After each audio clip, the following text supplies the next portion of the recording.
Assalamualaikum warahmatullahi wabarakatuh. Welcome back to our talk about the role of language in education based on Quranic values, part two. Um,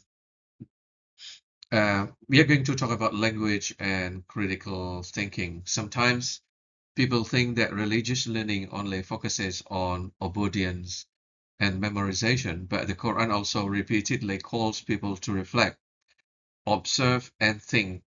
This is why critical thinking is not outside Quranic educations. It is actually part of it. When students read, listen, and discuss language, they should also learn to interpret meaning, ask questions, and evaluate ideas. So in our future classroom, language learning should not be mechanical. It should be reflective too. Students should be invited to think deeply about words, meaning, context, and values. Well, ladies and gentlemen, let's turn to language diversity and social harmony. Another key lesson from the Quran is that diversity is not a problem to erase. It is a sign to understand. Human beings come from different communities, culture, and languages. So language education should help students communicate across difference, not become trapped inside narrow identities. For us in English education, this is highly relevant.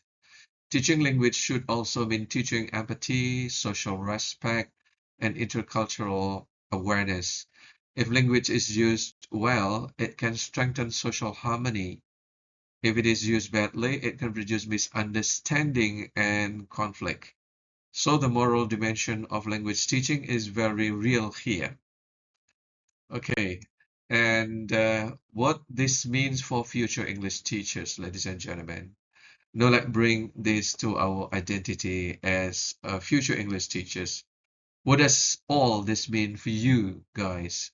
It means you are not only teaching vocabularies, you are not only teaching grammar or speaking tasks, you are also helping students make meaning, interact respectfully, and grow as persons. A Quran-informed approach to language teaching is holistic. It cares about intellectual development, but it also cares about moral and social development. So in your future classroom, your goal should be wider than helping students get correct answers. Your goal should be to help them become thoughtful, ethical, and effective users of language.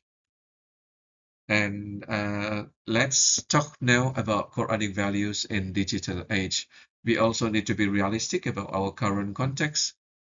We live in the digital age. Students learn through platform, videos, apps, AI tools, and social media. Research shows that Islamic education has also experienced the shift from more scriptural face-to-face models into increasingly digital forms.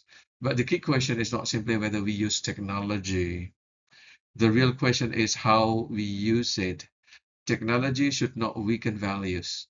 It should support understanding, reflection, and responsible communication. So if you use digital tools in language teaching, make sure they serve meaningful learning, ethical interactions, and character information as well. And the practical classroom implications. Let me make this practical, ladies and gentlemen. If you want to bring Quranic values into language education, start with your classroom design. Use integrated skill activities.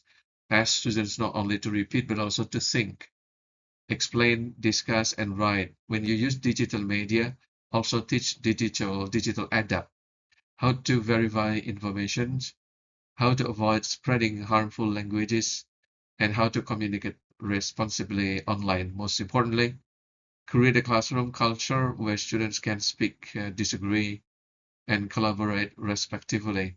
That is where language education becomes meaningful and transformative.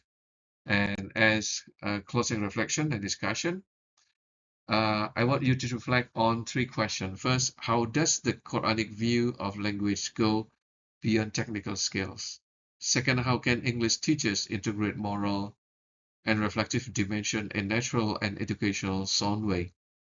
Third, what kind of digital pedagogy is most consistent with the Quranic values? My final message for you is this, ladies and gentlemen.